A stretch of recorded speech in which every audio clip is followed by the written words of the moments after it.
امشب شب یتیمی شیعیان امیر المؤمنین پیغمبر می‌فرماید انا و علی ابواب امتی، من و علی پدران امتی. امشب در حقیقت شب ضربت خوردن پدر ما، شب یتیم شدن ما.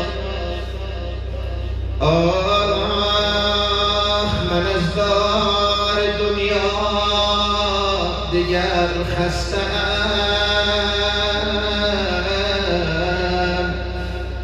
به زهرا قسم بار خود بسته‌ام، شما را به این فرق بشکسته‌ام. یتیمان کوفه حلالم کنید، یتیمان کوفه علی رو ببخشید، علی رفتنیه،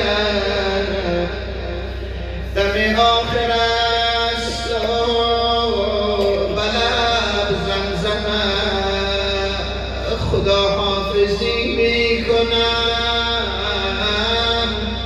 با همه روم پیش پیغمبر و فاطمه. یتیمان کوفه حلالم کنید، یتیمان کوفه حلالم کنید. طبق روایت امشب مولا علی مهمان دختر جانش ام گلثوم بودن. دختر جانش ام گلثوم آمادگی میگیرد، سفره پهن میکند. امشب بابا به منزل تشریف میارد. این دختر دختران این محفل خود میگیرد. دخترها بابایی منتظر بابایم. یک ظرف شیر و مقدار نمک و مقدار نان روی سفره گذاشتن، منتظر بابایم. همینه که بابا وارد خانه شد، ام گلثوم خوشحال شد. میخواهم اینجا یک حاشیه بزنم، روزخوان‌ها میداند ای کاش دنبال بابا مادر هم میامد.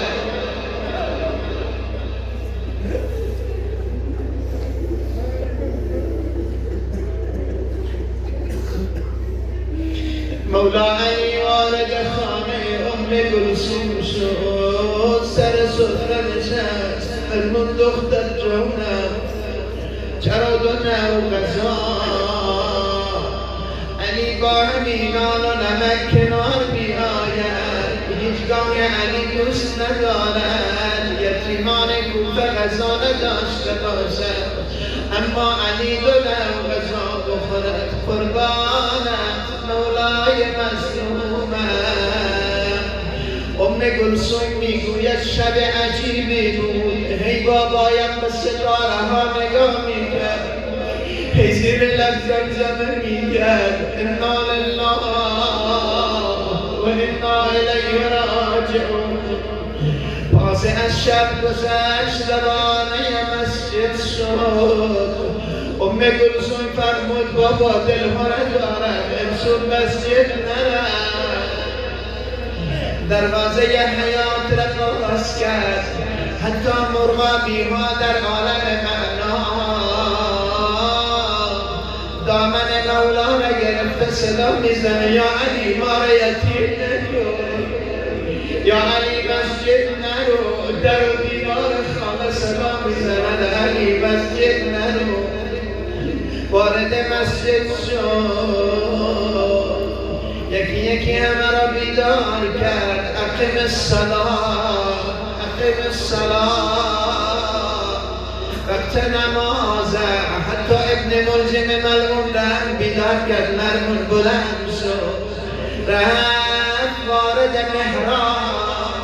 ای کاش امشب بودیم کربلا و نجف میرفتیم مسجد کوفه شنیدیم حضرت استاد روزه خان از اینه که من زبان درازی میکنم شرمنده‌ام از همه شما اخصاً اساتید عظام وارد محراب شد قد قامت الصلاة قد قامت الصلاة حمد و سوره خان نمیدانم در سجده اول بود یا در سجده دوم بود ناجیب خواست فرق علی را بشکافد حیدر بیرون مسجد صدا میزند ملعون نزد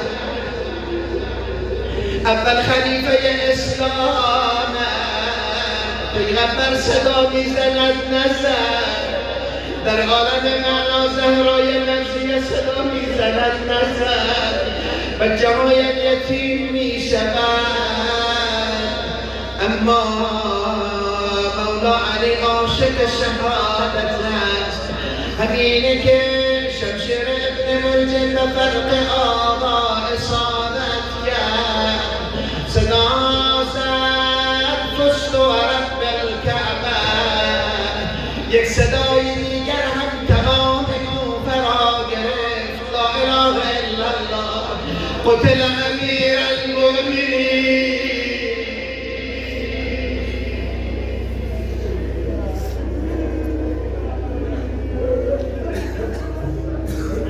حسنین وارد مسجد شد امام حسن مجتبی آمد دید فرق بابا شکافته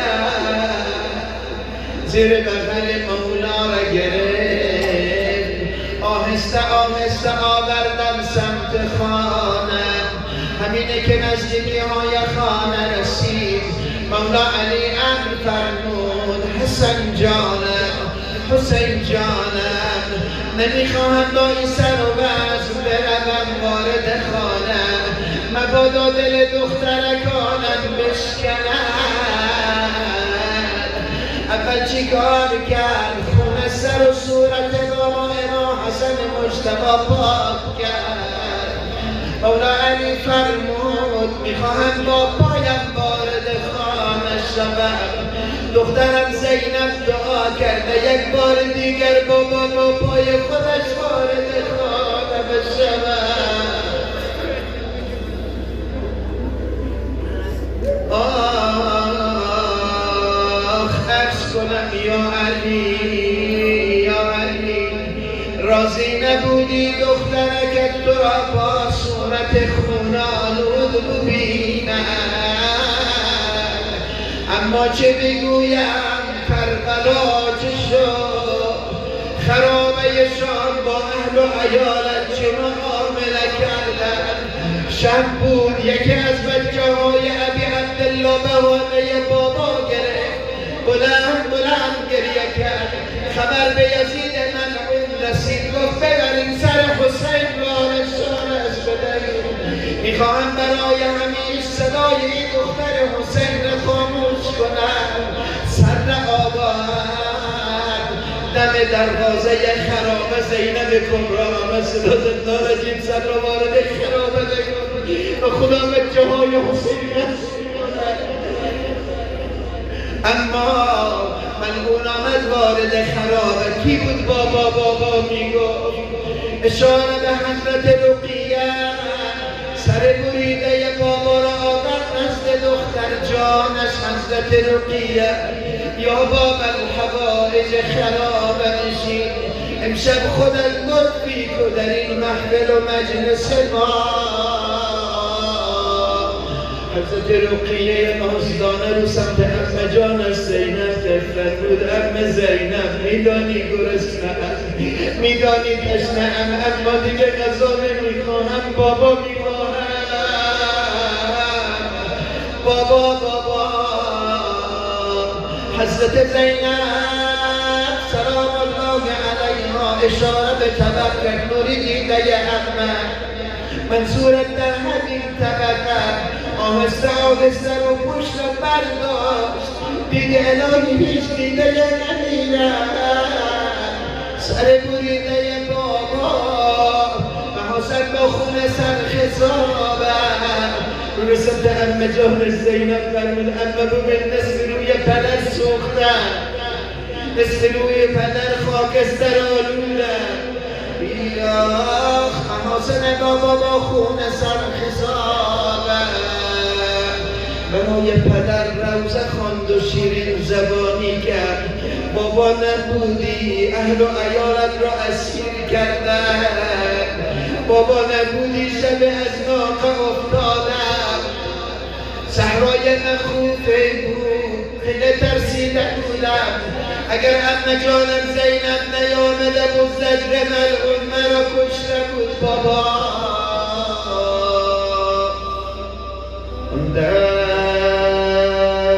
که من از ناقه افتادم و غش کردم بابا تو کجا بودی اسما تو جدا بودی صداها من آزاد کن سمر برو بلند ناله کن لبیک یا حسین لبیک یا حسین لبیک یا